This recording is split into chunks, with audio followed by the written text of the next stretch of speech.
Bonjour et bonne rentrée à tous, c'est Benoît de Solidarité et Progrès. Après ma vidéo sur le crack que Macron ne veut pas voir, qui a déjà fait 250 000 vues, je vais faire le point aujourd'hui sur la question des taux d'intérêt négatifs qui commencent à faire parler d'eux et qui commencent surtout à inquiéter pas mal de Français. Spontanément, quand on parle des taux d'intérêt négatifs, on a tendance à se dire « Chouette, je vais être payé pour emprunter ». Pour notre pays, la France, c'est tout bénef, parce qu'on pourrait emprunter et on serait payé par les banques pour ça. Allez, c'est ma tournée! Bref, a priori, on n'aurait pas de quoi se plaindre. Sauf quand on s'intéresse au revers de la médaille, c'est-à-dire ceux qui prêtent. Parce que alors eux, ils sont pas vraiment très contents. Si vous devez payer quelqu'un pour qu'il vous emprunte votre argent, c'est pas vraiment la situation la plus enviable du monde. Et bien sûr, il y a un risque pour les épargnants, puisque si le rendement des placements devient négatif, vous perdez de l'argent en épargnant. Et je crois que c'est pas vraiment le but du jeu à la base, je rappelle. On va revenir sur tout ça et on va commencer par débroussailler le sujet pour que vous compreniez vraiment ce qu'il y a derrière cette bizarrerie financière et pour voir s'il faut vraiment s'inquiéter.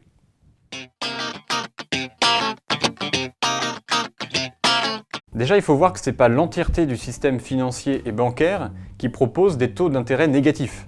C'est seulement dans quelques cas spécifiques, notamment les pays européens les plus solides ou jugés comme tels, comme l'Allemagne, la France, les Pays-Bas, l'Autriche, la Suisse et le Japon. Mais il n'y a pas de taux d'intérêt négatif aux États-Unis et en Chine. Ensuite, ça concerne quasi exclusivement les obligations d'État, c'est-à-dire les titres de dette souveraine. Quelques banques privées, au Danemark notamment, proposent des prêts immobiliers à taux d'intérêt négatif. Mais c'est rare. Et en France, c'est même totalement interdit. Les banques françaises ne vous donneront jamais un seul sou pour que vous empruntiez. Grosso modo, le cas typique d'un taux négatif, c'est une banque qui veut placer l'argent de ses clients. Elle va investir dans la dette allemande sur 3 ans par exemple. Elle va acheter des obligations d'État, mais au lieu de percevoir un intérêt, elle va s'acquitter d'un taux négatif de moins 0,7%. C'est-à-dire qu'elle va payer l'État allemand pour que l'État allemand lui emprunte. C'est vraiment le monde à l'envers. C'est surtout dingue que la banque accepte de faire ça. Je veux dire, elle est en train de perdre de l'argent. Comment elle va rémunérer ses clients après? Bizarre. Pour comprendre cette folie, il faut remonter à la crise de 2007-2008 et à la politique monétaire des banques centrales qui a été suivie à l'époque. Comme je l'ai expliqué dans ma précédente vidéo, il y a eu 3 grandes actions des banques centrales. D'un côté, elles ont abaissé les taux d'intérêt directeurs pour stimuler l'offre de crédit bancaire. En parallèle, elles ont lancé un plan de quantitative easing, assouplissement quantitatif en français, qui consistait à racheter des actifs non rentables, notamment d'États en difficulté, et ceci pour créer une raréfaction de ces titres sur le marché secondaire et faire baisser les taux d'intérêt. D'un autre côté, les banques centrales ont facilité les prêts de long terme à des taux avantageux, ce qu'on a appelé en Europe les LTRO, les Long Term Refinancing Operations. Tout ceci avait comme but officiel de rassurer les marchés et de pousser les banques à prêter beaucoup plus à l'économie réelle pour faire repartir la croissance. En vrai, c'était pour sauver la bulle des produits financiers dérivés. Sur le papier, le plan avait l'air parfait. Sauf que les banques ont utilisé l'argent pour se renflouer suite à leurs pertes sur les produits dérivés. Et les grosses entreprises ont emprunté aux banques pour racheter leurs propres actions en bourse pour maquiller leur état de santé réel. Résultat, l'économie n'a quasiment pas changé structurellement. Elle garde plus ou moins les mêmes faiblesses qu'avant la crise, mais en plus maintenant, elle est droguée à la monnaie et elle a besoin de sa dose quotidienne pour exister. Surtout, les taux d'intérêt ont été comprimés vers le bas depuis 2008, ce qui nous a entraîné progressivement dans ce fameux territoire des taux négatifs. Alors ces taux négatifs ont commencé à apparaître vers 2012 dans la zone euro, notamment au niveau de l'Allemagne, mais le phénomène s'est considérablement accentué entre 2015 et 2018, au moment où la Banque Centrale Européenne a lancé son programme de rachat d'actifs, son quantitative easing, où elle a racheté pour 60 milliards d'euros par mois d'actifs, puis elle est passée à 80 milliards d'euros par mois et est redescendue à 60 ensuite. Ça s'est arrêté en 2018, et pendant toute cette période, elle a racheté pour 1700 milliards d'euros d'actifs qu'elle a déversés dans le système pour le sauver. En achetant massivement des titres d'obligations d'État, la BCE a créé un effet de rareté. Elle a asséché le marché.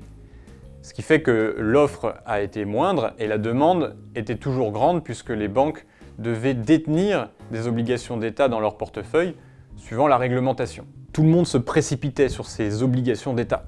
Cette rareté provoquée par la BCE a fait monter le prix d'achat des titres sur les marchés.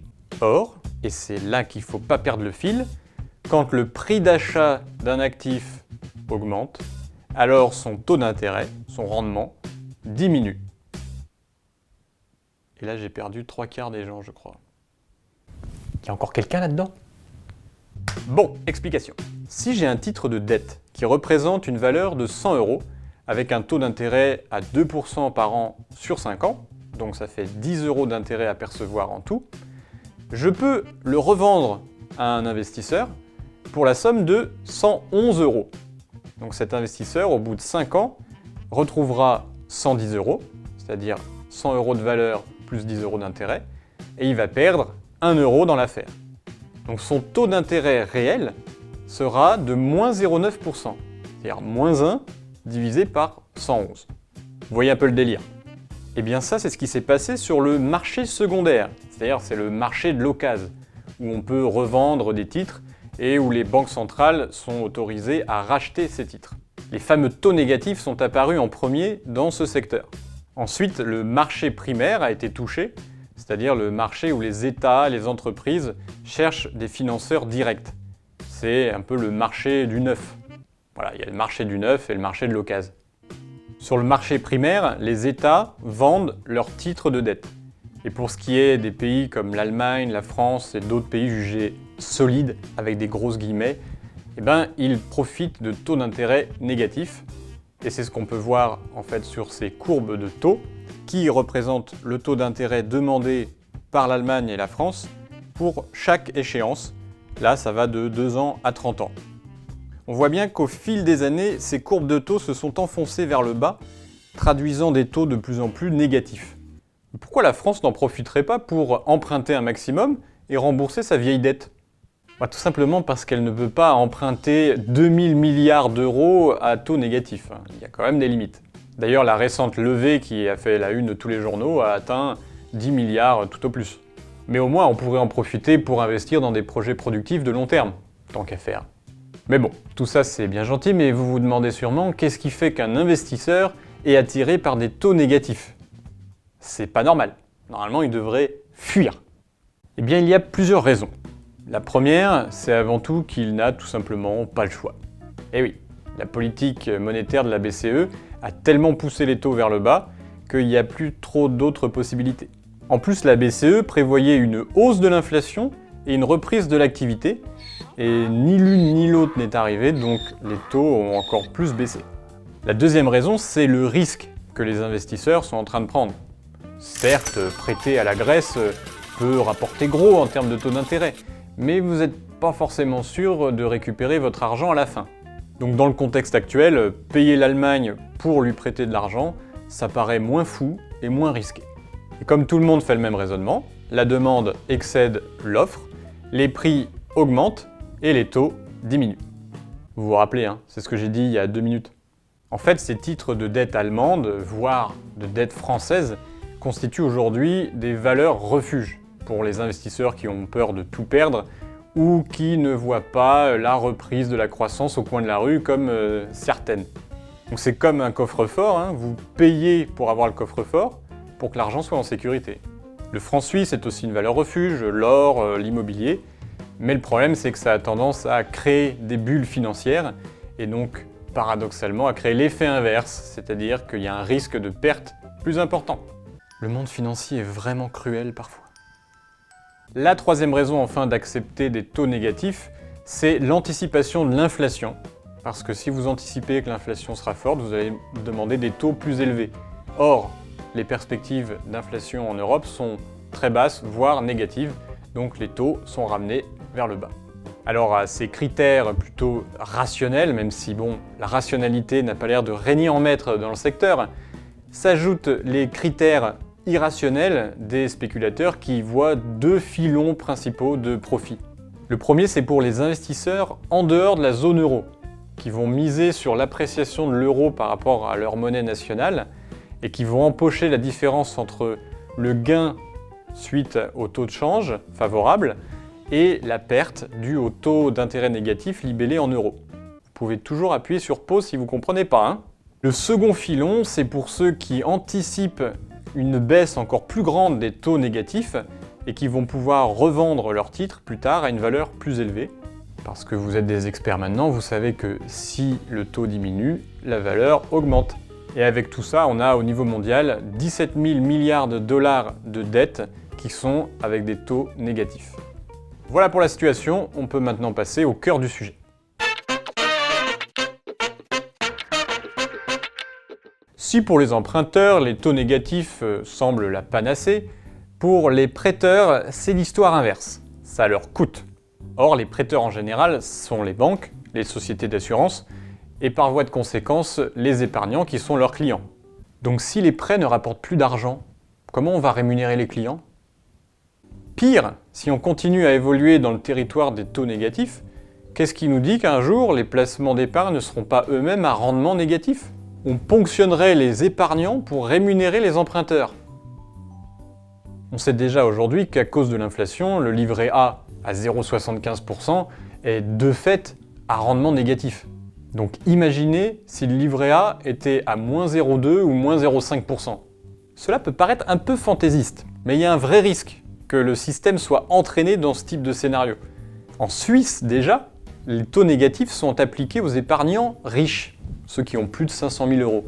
Si cette pratique s'étendait, ce serait la phase finale d'auto-cannibalisation du système, où l'on s'en prendrait directement à ce qui fait normalement le fondement du capitalisme, à savoir la propriété privée. C'est pas un petit risque. Déjà dans une vidéo de 2013, notre parti Solidarité et Progrès avait averti que l'Union européenne avait légalisé le vol des dépôts bancaires en cas de faillite d'une banque pour la renflouer. C'était le fameux bail-in. Beaucoup de gens ont repris ça sur les réseaux sociaux, sans nous citer d'ailleurs, mais là, si les comptes d'épargne devenaient à taux négatif, ce serait une spoliation pure et simple des déposants, avant même qu'une crise bancaire n'arrive. Évidemment, dans le monde réel, ça n'aura même pas le temps d'arriver, puisque les gens auront déjà retiré tout leur argent de la banque, ce qui provoquera le krach bancaire. Donc en gros, si on continue avec les taux négatifs, qu'on commence à les étendre partout, ce qu'on va faire, c'est qu'on va provoquer la crise financière.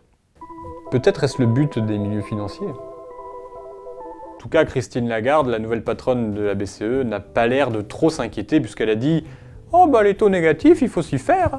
Sûrement qu'elle nous fera un mea culpa après, comme elle a fait avec le traitement de la Grèce quand elle était au FMI. Hein Christine? Il faut cesser cette hypocrisie et s'engager dès maintenant pour mettre en liquidation judiciaire le système financier spéculatif. SCP propose depuis bien longtemps les deux solutions qui feront l'affaire, la séparation des banques de dépôt et des banques d'investissement et l'établissement de banques nationales pour canaliser le crédit dans des projets productifs de long terme. Nous invitons tous les citoyens courageux à nous rejoindre, soit dès le 21 septembre en vous inscrivant à notre grande conférence à Saint-Ouen, soit après, en menant cette bataille historique pour laquelle nos enfants et nos petits-enfants nous jugeront. Donc maintenant, pour ceux qui veulent s'engager et aller un peu plus loin, je vais terminer sur un dernier point.